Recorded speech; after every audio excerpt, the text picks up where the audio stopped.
Thinking about getting out of bed today, thinking about it. As I sit here and ponder, I think more about the Khaled situation. It just makes me laugh. It's so funny. I'll just do a little refresher and I'll share my thoughts.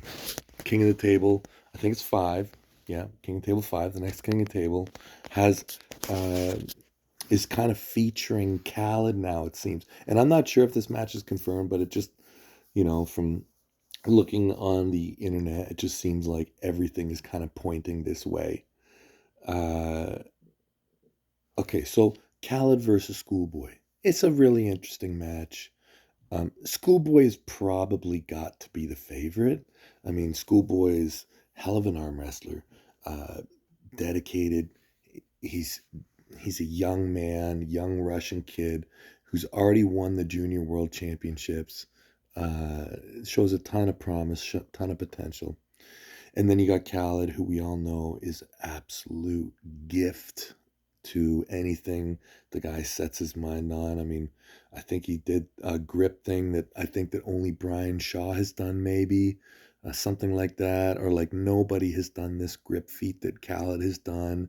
Um, he's beats people in arm wrestling, with that really without training. And that I know there's a lot of controversy, he's training, he's not training. I don't think he's really training, guys. I really don't. Like I kind of keep in touch with Khaled a bit. I don't like if you say he's training, maybe he's thinking about it a little bit. I don't think he's really training. Uh, Hands are just stupid, stupid. Ton of potential, anyways, for the sport. We all know that. So the Khaled Schoolboy match is interesting because they had the history in Larry's gym where, Khaled did get the best of him that day. That's what it seems like. So rematch is great. Great rematch between the two of them. Like I said, Schoolboy should be the favorite. I don't know. But I still want to see it because to me, Khaled won the last one. Um, Khaled has a fight 2 weeks before King of the Table. Guaranteed he's training for the fight. And then there's Blue. And that's when it gets so funny to me because Blue looks like, is he getting himself into this match? I haven't seen I haven't seen anything official yet. Um, but the way that the posts seem to be going is it looks to be shaping up. Khaled just said that he would beat Ryan after he beat Schoolboy. Uh, I think it's so funny because to me, this is the ultimate kind of proving ground of nature versus nurture. It's the ultimate test of hard work versus genetics. This is it. This is the proving ground for that argument. I remember meeting Ryan, like, I don't know if he'd even been arm wrestling a year. I met him very, very early in a seminar. And I remember him from that time. Like he left an impression on me, not because he was strong or physically impressive in any way, because he was not. He was not strong. He was not big. But you could tell right from the beginning that Ryan was deeply passionate and deeply obsessed with arm wrestling. And he put his goals out there right from the first time I ever met him as a very junior arm wrestler. Obsession. Genetics versus obsession. It's such an. And here's the thing, no matter what happens, listen, this can only end badly, really, for Ryan. Really, in my opinion, it's not. It's so.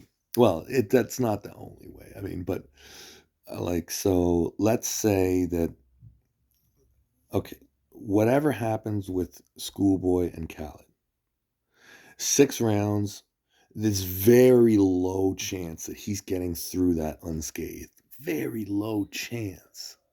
And then to face Ryan afterwards. If he beats Ryan, after he's pulled schoolboy.